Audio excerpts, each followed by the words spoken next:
हर किसी की जुबान पर एक ही शब्द आप सुनेंगे, हाय गर्मी। इतनी प्रचंड गर्मी पड़ रही है कि मानो सूर्यदेव खिलाफ हो गए हैं, नाराज हो गए हैं और लोग ये इंतजार कर रहे हैं कि मानसून कब तक आएगा। खासतौर से उत्तर भारत में, दिल्ली एनसीआर में लगातार आप देख रहे हैं कि किस तरह से गर्मी का रौद्र रूप देखा जा रहा है।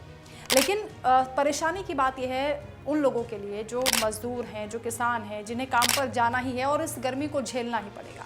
एसी दफ्तरों में बैठकर तो आप काम कर सकते हैं, लोग अपने घरों में, जिनके घर में एसी है वो आराम से बैठ सकते हैं, लेकिन गरीबों के लिए, किसानों के लिए सबसे ज़्यादा परेशानी है। और इसीलिए कई राज्यों से ऐसी खबरें भी आ रही हैं कि कई लोगों की गर्मी से मौत हो गई। ये दुखद है, लेकिन इसका कोई इलाज भी नहीं है। अब ऑनलाइन ऑर्डर तो है नहीं कि आप कहेंगे बारिश कर दीजिए, बादल आ जाएंगे और तुरंत से बारिश हो जाएगी, ऐसा भी नहीं है।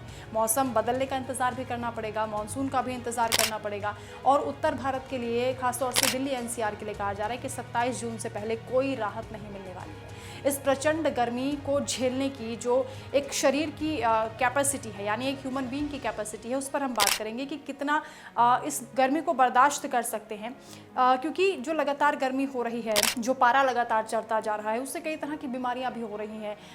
जो पहले से लोग मरीज़ हैं, जो पहले से बीमार हैं, उन्हें और भी ज़्यादा परेशानी हो रही है।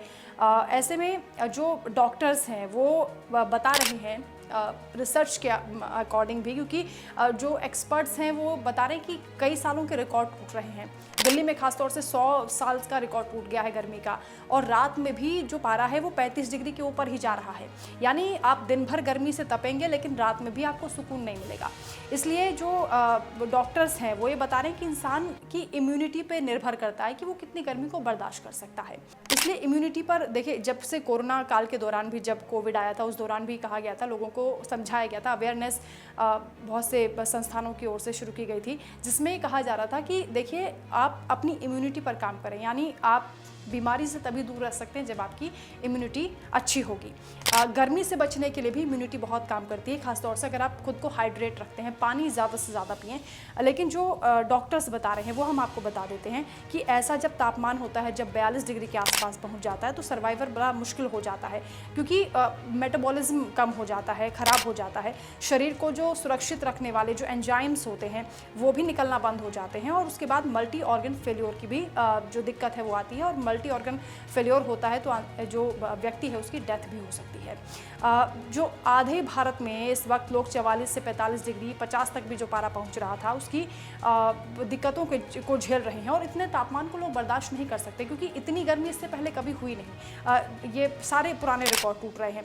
तो गर्मी से मौत की जो खबरें हैं वो आ रही हैं। ऐसे में अपने खान पान पर ध्यान देंगे, इम्यूनिटी पर ध्यान देंगे, तो इस गर्मी से आप कुछ हद तक अपने शरीर को बचा सकते हैं। लेकिन मौसम कब तक ठंडा होगा, इस बात का लोग वेट कर रहे हैं, तो ये भी हम आपको जानकारी दे देते हैं। दरअसल IMD की ओर से जानकारी दी जा रही है कि 24 से 25 जून तक जो मौसम है वो कुछ हद तक ठंडा होना शुरू हो जाएगा। दिल्ली से किसी भी दिशा में आप जाएंगे तो 300 किलोमीटर तक आपको कंक्रीट के जंगल मिलेंगे, कार्बन फुटप्रिंट कम करने पड़ेंगे, और गर्मी बढ़ने की एक ये वजह भी है। लेकिन बहुत सी ऐसी वजह हैं जिस पर काम करना ज़रूरी है। लेकिन अभी, क्योंकि दिन में भी गर्मी हो रही है, रात में भी रात जला रही है, गर्म हवाएं परेशान कर रही हैं, तो ऐसे में ज़रूरी है कि आप अपने मेटाबॉलिज्म पर ध्यान दें, अपनी इम्यूनिटी पर ध्यान दें, खान पान पर ध्यान दें। यही आपको गर्मी से बचा सकता है, क्योंकि अभी 27 जून से पहले आप गर्मी से, मानसून से तो राहत नहीं पा सकते। यानी कुदरत की रहम का जो इंतज़ार है वो अभी आपको थोड़ा सा करना पड़ेगा। इसलिए ज़रूरी है कि आप अपनी सेहत का और अपनों का ख्याल रखें।